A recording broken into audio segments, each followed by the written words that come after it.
पितरों के देव आर्यमा स्वामी भगवान श्री गणेश जी महाराज से मिलते हैं और गणेश जी महाराज से मिलकर पूछते हैं कि भगवान शिव और पार्वती माँ कहाँ मिलेंगे।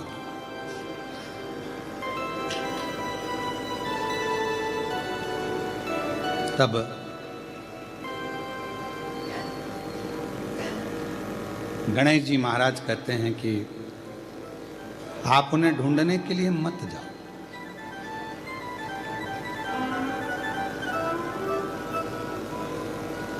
आप ढूंढने क्यों जा रहे हो? शंकर भगवान को ढूंढने जाने की जरूरत नहीं पड़ती। जब हमारे मन में यह भाव आ जाता है कि मुझे शिव को ढूंढना है, तब समझ लेना कि शिव हमारे अंदर आकर बैठ गए। हमने सब दूर ढूंढा, साड़ी कहाँ गई, चूड़ी कहाँ गई, पर खुद ढूंढ रहे हैं, खुद नहीं रखी है। रोज कथा में से सुनते हैं कि भगवान देवाधिदेव महादेव हमारे हृदय में निवास करते हैं, शिव हमारे दिल में है, निर्मल मन सो मोहि पावा। जब भगवान हमारे मन में है, हृदय में है, तो हम उन्हें क्यों ढूंढें, कहाँ ढूंढें, क्यों जाएं ढूंढने? दिल में बैठा है, उसको अंदर ढूंढने का प्रयास करो। थोड़ी देर बैठकर श्री शिवाय नमस्तुभ्यं, थोड़ी देर बैठकर भगवान शंकर के मंत्र उच्चारण करो, नाम जपो।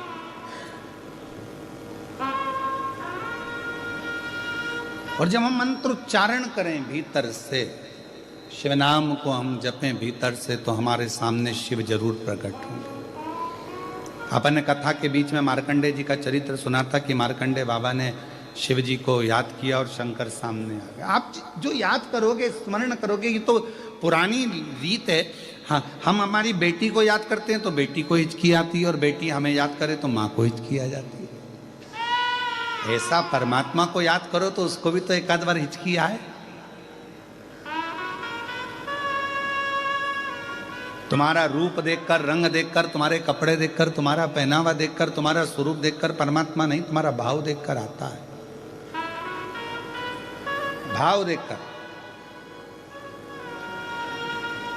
हवन करने बैठे हो, यज्ञ करने बैठे हो, पंडित जी ने कहा आज तुम्हारे यहाँ सत्यनारायण जी की कथा है, सत्यनारायण भगवान का पूजन का सामान लेकर आना।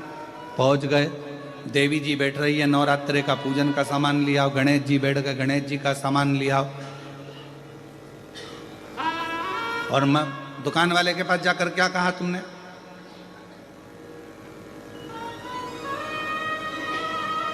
भैया 1 किलो घर का घी दे दो। दुकान वाले को भी मालूम है कि ये सत्यनारायण का पूजन का सामान चाहिए, तो सड़ी हुई खारक, सड़ी हुई बादाम, एकदम सफेद कपड़ा झर्री जैसा, पूरा मुंह देख लो। 16 मातृका बनाने का कपड़ा ऐसा झर्री लाल कलर का, किसी काम का नहीं। चावल भी ऐसे बांधे जिसमें घुनी घुन, गेहूं ऐसा बांधा, सिंगाड़े भी दिए सूखे वाले तो उसमें घुन भरे पड़े हैं। भैया गणेश जी बिठाना है, पूजन का सामान दे देना, पूजन का घी दे देना। देवी जी बैठ रही है, देवी जी के लिए पूजन का घी दे दो। यज्ञ के लिए यज्ञ का घी दे दो। क्यों? क्योंकि उनको मालूम है दुकान वाले को कि यज्ञ में कौन सा घी देना है, सस्ता, हल्का, चर्बी मिला हुआ, चर्बी मिली हुई है, बेकार है, जो किसी काम का नहीं, जिस घी में बदबू मार रही हो, वो परमात्मा के दिए के लिए, यज्ञ के लिए, अनुष्ठान के लिए दे दिया जाता है। क्यों? और घर का घी अच्छा, क्योंकि घर के लोग जरा सा भी घी गड़बड़ खा गए, हॉस्पिटल चले गए, तो दुकान वाले को बंद कर दिया जाएगा। भगवान थोड़ी ना आके बोल रहा है कि मेरा हल्का घी है। और फिर सिर पे पल्लू लेके श्री शिवाय नमस्तुभ्यम, श्री शिवाय नमस्तुभ्यम। शंकर जी सोचे 100 रुपए किलो वाली अम्मा घर ले गई 500 का, लाई मंदिर 100 का, शंकर जी पे मल रही और क्या कह रही, बाबा 25 लाख रुपए अटके पड़े हैं, कहीं से दिलवा दो। भगवान के 100 रुपए किलो के घी में तो मैं प्रसन्न होने वाला नहीं हूँ, तेरी बहू 500 में प्रसन्न हो जाए तो उससे मंगवा ले जा, मुझसे क्यों मंगवा ले। हमारी यही कथा लोगों को बुरी लगती है, बस अंतर इतना सा। अब इसमें कुछ बुरा लगने वाली बात है क्या? पर विवाद लोग इसी में छेड़ देते हैं। महाराज ऐसा बोल, कौन ने कहा तुम 100 रुपए का घी दो या 50 रुपए का घी दो या 500 का घी दो? शिव महापुराण तो कह रही है कुछ मत दो, दिल दो ना।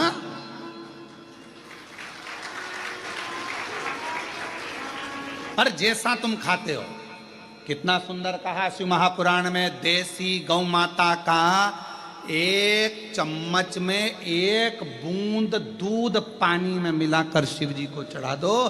पर केमिकल का दूध, थैली का दूध, डब्बे का दूध, पॉलीथिन का दूध, भैंस का दूध शिव जी को मत चढ़ाओ। जर्सी का दूध शिव जी को मत चढ़ाओ, 1 बूंद चढ़ाओ। शिव जी ने ये थोड़ी ना किया कि तुम मुझको 1.5 साल ला के दो। शंकर भगवान ने कभी कहा कि मुझे घी ला कर दो 1.5 साल? नहीं, तुम्हारे पास हो तो नहीं तो दिल दे दो। और अगर ये भी नहीं दे सकते तो मंदिर में से थोड़ा सा बेलपत्र उठाओ, धो और वापिस चढ़ा दो। हम तो ये भी नहीं कह रहे कि घर से तुम पानी भर के लाओ, कि लोटा भर के लाओ, कि ये भर के लाओ, कि वो भर के लाओ। तुम तो खुद अपने दिल में मुझे भर के लिया और आके 1 बेलपत्र उठा के मेरी चढ़ा दो, बस, और कुछ भी नहीं चाहिए। अब हमने तो कहा भैया कर लूंगा, पर इसके पास नहीं जाऊंगा, मच्छर भी चढ़ा। जब मच्छर ऐसे घी के पास में नहीं आए तो भगवान कैसे आएगा रे? हे बेलूर वालों, 1 चावल का दाना दो पर पूरा दो, भले 1 बूंद घी दो पर अच्छा दो। भगवान कभी नहीं कहेगा कि तू 250 ग्राम चढ़ा कि 1 किलो चढ़ा, अच्छा दीजिए, अच्छा। श्रेष्ठ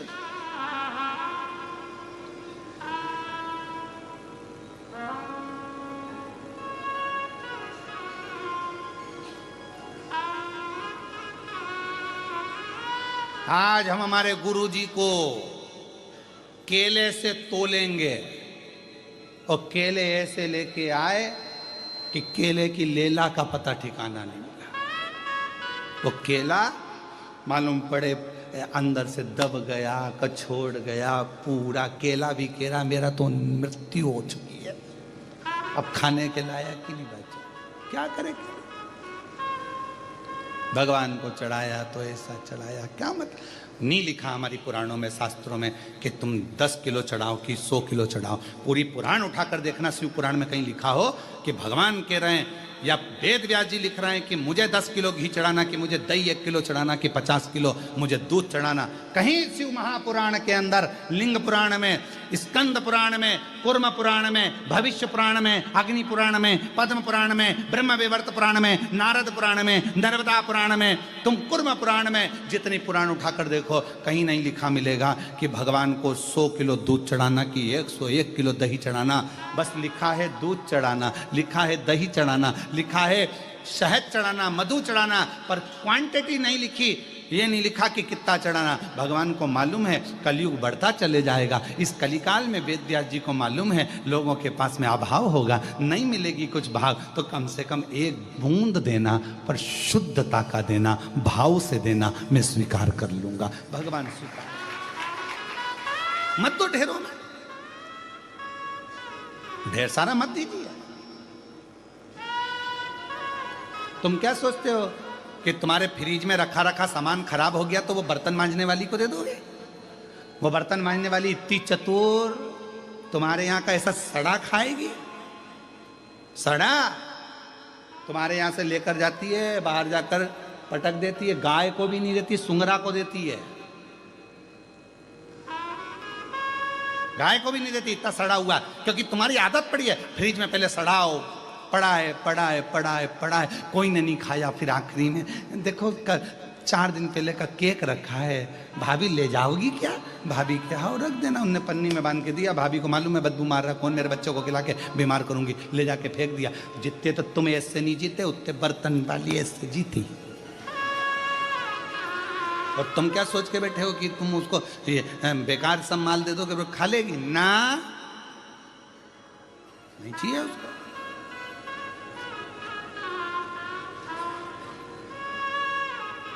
परमात्मा को तुम सोचो झाड़ू वाला, बर्तन वाला, ये वाला, वो वाला, हम बेकार सामान दे दें, वो स्वीकार कर लेगा? नहीं चाहिए उसको, उसको चाहिए ही नहीं, उसको तो अच्छा चाहिए। तुम दो एक, उसी तरह एक बूंद दूध, एक बूंद घी, एक बूंद शहद, एक गुड़ का दाना, शक्कर का दाना, एक बूंद भी दोगे स्वीकार करेगा। और शिव जी की कथा शिव पुराण कहती है, भले लोग हमारा कितना ही विरोध करें, पर इस व्यासपीठ से आज कहने में पीछे नहीं हटेंगे। कुछ भी नहीं है देने के लिए, तो अपना दिल परमात्मा को दे देना, पर नकली, गलत, बेकार भगवान को मत दो। भगवान को सड़ा गला बेकार बिल्कुल मत दो। उससे भगवान को ये लगता है कि हमारी निगाह में भगवान की भाव कितना है, कितना भाव, थोड़ा सा देर कर।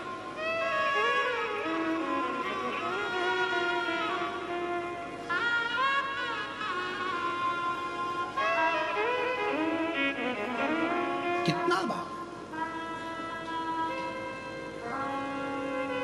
कुबेरेश्वर धाम पर अभी तो जितनी गौ माता हैं हमारे यहाँ, गाय वो दूध नहीं देती हैं, दुधारी गाय नहीं है, क्योंकि ये सब इधर उधर की गाय हैं।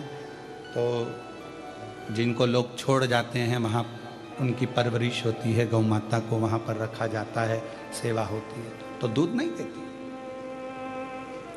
पर अभी हमने कुछ समय पहले आशीष जी को बोला है कि कुबेरेश्वर धाम पर भी थोड़ी दुधारी गाय रखो, तो ये बाहर का जो केमिकल का दूध है वो मंदिर के अंदर नहीं आना चाहिए। मंदिर में गौ माता का देसी गाय का दूध ही शिव जी को चढ़े, ऐसा प्रयास करें। बाहर का दूध अंदर आना बंद कर दिया,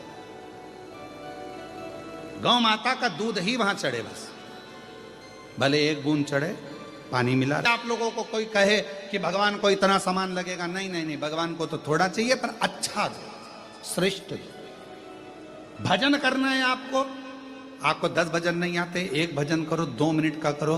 श्री शिवाय नमस्तु, श्री शिवाय नमस्तु, थोड़ा करो बस, बहुत है उतना, ज्यादा नहीं, बहुत उतने में हम लोग स्वीकार कर लें। कोई तुमसे कहे 24 घंटे भगवान का भजन करना पड़ेगा, 24 घंटे साधना करना पड़ेगा, 24 घंटे नेत्र बंद करके बैठना पड़ेगा, 24 घंटे भगवान का भजन करो, बिल्कुल कह देना हमारे पास टाइम नहीं है। 1 मिनट करो, 1 क्षण करो, बस उतना करो कि परमात्मा से निगाह मिल जाए। ये आज का समय और पुराने समय में कितना अंतर। पहले के समय में लड़की ट्रे लेकर आती थी, चाय की ट्रे रखती थी, लड़के से निगाह मिलती थी, ब्याह पक्का हो जाता था और सालों साल वो ब्याह चलता था। आज के ज़माने में लड़की को लड़के से मिलाओ, 1 घंटा बात कराओ, फिर होटल में मिलाओ, 2 घंटा वहाँ बात हुई, इसके बाद रिश्ता पक्का हो गया, मोबाइल पे रात को 3-3 बजे तक लगे रहे, फिर इसके बाद ब्याह पक्का हो गया, मालूम पड़े आखिरी में तलाक हो गया। क्या मतलब का? एक क्षण भगवान से नेत्र मिलाओ, एक क्षण परमात्मा का भजन करो, एक क्षण उसके पास जाओ। जरूरी नहीं है कि कृष्णेश्वर बाबा के मंदिर में जाएंगे तो अंदर ही जाना जरूरी है, आप तो बाहर बैठकर उससे निगाह तो मिला लो, एक बार दिल से जाकर उसको दर्शन तो कर लो। तुम्हें अंदर जाने की जरूरत नहीं पड़ेगी, वो खुद बाहर आ जाएगा तुमसे मिलने के लिए। तुम दिल से उसको पुकारो तो पुकारो। रोज वो हितेश हमसे बोलता है, रोज बोले गुरुजी मंदिर में चलें दर्शन करने के लिए, अंदर चलें। हमने कहा इतने भक्त दर्शन करने आ रहे हैं, हमारे जाने से प्रॉब्लम होती है, लोग इकट्ठे हो जाते हैं, फिर अंदर जा नहीं पाते, लोगों को दर्शन सही से नहीं होता है। हम नहीं, हम बाहर से कर लेंगे, एक दिन चले गए, दर्शन हो गए, बाहर से कर लेंगे, बस वो खुद आए मिलने के लिए, खुद। भक्ति ऐसी, अपने कारण बहुत सारे लोग खड़े हो जाएं, लोगों को दर्शन नहीं हो, अपन बीच में बांधा पड़ो, तो कितने सारे लोग अंदर ही अंदर कूड़े, बताओ भजन कौन आ गया, 4 घंटे से बैठा है, दर्शन तक नहीं करने दे रहा। अब इतने लोगों का दिल दुखाऊं शिव भक्तों का, तो ये कहाँ की बात। इसलिए तुम जाओ, अपन शिखर दर्शनम सर्व पाप नाशनम, शिखर में दर्शन करो, आनंद। क्या VIP कल्चर में जाना, घूमता रहता है, दिमाग घूमता रहता है। दिमाग को स्थिर रखना है तो दिल शिवजी से लगा लो, दिमाग शंकर में लगा लो, भक्ति में लगा लो, कथा में। रात को प्रयास करो, कथा को हेडफोन में लगाओ और कथा सुनते सुनते जो नींद आएगी ना, ऐसा लगेगा सियोर वाला महाराज लोरी सुना रहा है। सुनो, कई लोग तो कथा में सो जाते हैं आकर के, नेत्र में नींद आ जाती है, ऐसा लगता है महाराज जी सियोर से केवल लोरी सुनाने आए। कई लोगों को आ जाती है, 2-3 बार तो यूज कर ले। और पड़ोसन पूछे कि ये क्या कर रही, अब कहाँ मिलेंगे, तो कहा कि वो हृदय से आप पुकारो, भगवान मिलेंगे। पितरों के देवता आर्यमा स्वामी चले गए। एक सरोवर के तट पर आर्यमा स्वामी ने, पितरों के देवता आर्यमा स्वामी ने भगवान शिव के लिए एक सुंदर आनंदमय भगवान शंकर का एक पार्थिव शिवलिंग का निर्माण करा। एक बेलपत्र आर्यमा स्वामी ने उस शिवलिंग पर समर्पित करी और ध्यान लगाकर आर्यमा स्वामी बैठ गए। आर्यमा को मालूम नहीं था कि आज प्रदोष है। आर्यमा को मालूम नहीं है कि आज प्रदोष है। और फिर निवेदन करूं, पितृपक्ष की प्रदोष के दिन, पितृपक्ष में जो प्रदोष आती है, उस प्रदोष के दिन यदि एक चावल का दाना, एक बेलपत्र और एक लोटा जल कोई दिल से बाबा को चढ़ा देता है, प्रदोष काल में घी का दिया लगा देता है, उसके पूर्वजों को पिंड अपने आप प्राप्त हो जाता है, तर्पण अपने आप मिल जाए। उसको नहीं मालूम कि प्रदोष है, आर्यमा स्वामी के स्मरण में नहीं था। आज तो वो दिन है जिस दिन मेरे शंकर